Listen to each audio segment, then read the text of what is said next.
Bonjour à tous et bienvenue sur boursicoté.com pour cette nouvelle analyse technique Forex, matières premières et crypto-monnaie marquée par une reprise de la hausse du dollar. Donc depuis les dernières interventions de la Fed, on a un dollar index qui dépasse désormais allègrement la zone des 105, qui casse un point haut que nous avions eu au mois de mars de cette année, pour continuer donc à rebondir et donc à marquer un signal de retournement majeur d'un point de vue moyen-long terme qui pourrait nous ramener donc sur des zones bien plus hautes. Et donc, la résultante de cette configuration, c'est qu'on a une baisse continue de la paire de devises euro-dollar. On le voit, c'est une dynamique très, très nette ici, avec vraiment de multiples contacts sur la bande de Bollinger inférieure. La moyenne mobile 20 exponentielle qui agit comme résistance, ça a été encore le cas très récemment. Et donc une rupture confirmée de la zone des 1,0670 qui ouvre la perspective d'un retour sur cette zone majeure des 1,05. Du point de vue des indicateurs, on commence à rentrer en zone de survente ici au niveau du RSI.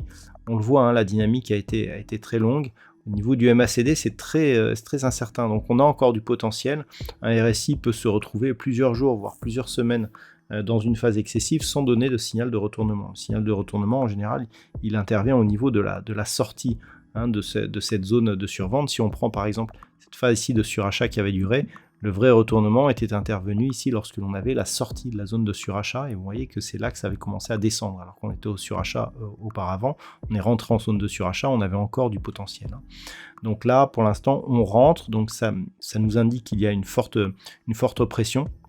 Et donc, le prochain objectif de cette paire de devises est donc désormais la cote des 1,05 sur la paire de devises, donc euro-dollar.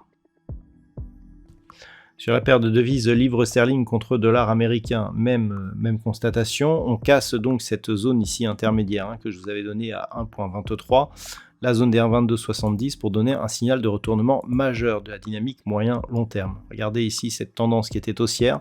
On casse ce point bas intermédiaire pour inverser la loi de Dow selon laquelle les plus hauts et les plus bas étaient toujours de plus en plus hauts. Là, il s'agit donc d'un gros signal de changement de tendance, ce qui explique en partie l'accélération que nous avons à la rupture de cette zone des 1,2270 avec désormais donc un objectif qui se situe à 1,20 qui est une zone historique sur cette paire de devises qui a longtemps été un point bas. Donc pour l'instant, on est sur un mouvement assez violent, on le voit d'un point de vue court terme sur cette vue daily, on a beaucoup moins de contacts sur la moyenne mobile 20 exponentielle que ce que nous avions sur la paire de devises euro-dollar. Beaucoup de contacts sur la bande de Bollinger inférieure, donc une grosse pression qui subsiste sur cette paire de devises et donc une poursuite du mouvement qui devrait être observée lors des prochains jours. Au niveau de l'or, malgré la hausse du dollar, on est toujours ici dans une parfaite stabilisation entre 1910 et 1957 dollars l'once. Rien à dire sur cette dynamique tant elle nous offre peu de perspectives, en tout cas d'un point de vue directionnel. Il faudrait peut-être attendre la fin de la hausse du dollar index pour essayer de jouer la poursuite du mouvement, puisque ce qui paraît, assez contre-intuitif d'observer sur cette courbe, c'est le fait que l'or reste dans un biais horizontal alors que le dollar, lui, est sur une phase fortement haussière. Donc on peut penser effectivement qu'en cas de baisse du dollar, l'or pourrait repartir à la hausse. Et donc actuellement, on est toujours ici dans cette zone de range entre 1910 et 1957 dollars l'once. Au niveau du WTI, nous sommes toujours ici dans un range de consolidation. On a quasiment validé ici le contact sur la zone des 92,50 $ le baril.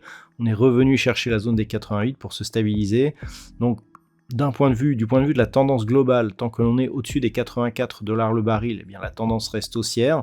Une rupture de la zone des 92,50 nous ouvrirait de nouvelles perspectives avec des objectifs qui sont notamment à 98, 104,50 et 110 $ le baril. Pour l'instant, on attend ici sous cette zone.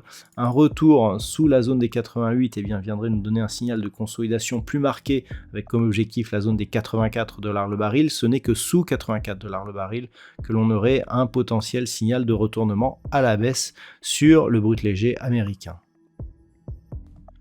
Et enfin, au niveau du Bitcoin, eh bien, le rebond technique que l'on avait observé suite au contact de cette zone des 25 200 $ l'once, eh bien, n'a pas donné de signal de retournement. On avait cette zone des 27 000 qui était intéressante à observer, mais surtout ce qu'il fait observer, c'est une éventuelle cassure de cette zone de point haut significatif, et cette cassure pour l'instant n'a pas eu lieu, puisqu'après avoir ici tenté un débordement des 27 000, eh bien, on est revenu sous cette zone, et il semblerait que l'on repasse durablement sous la moyenne mobile 20 exponentielle.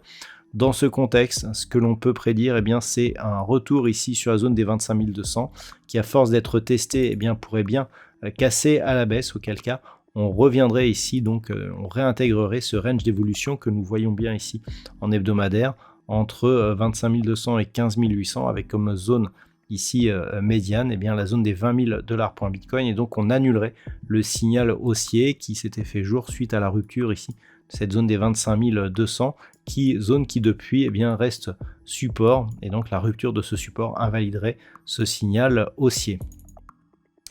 Voilà donc ce que l'on peut dire sur l'analyse technique de ces principaux actifs de marché. Je vous souhaite de passer une bonne soirée. On se retrouve dès demain pour d'autres analyses techniques, toujours sur le site boursicoté.com.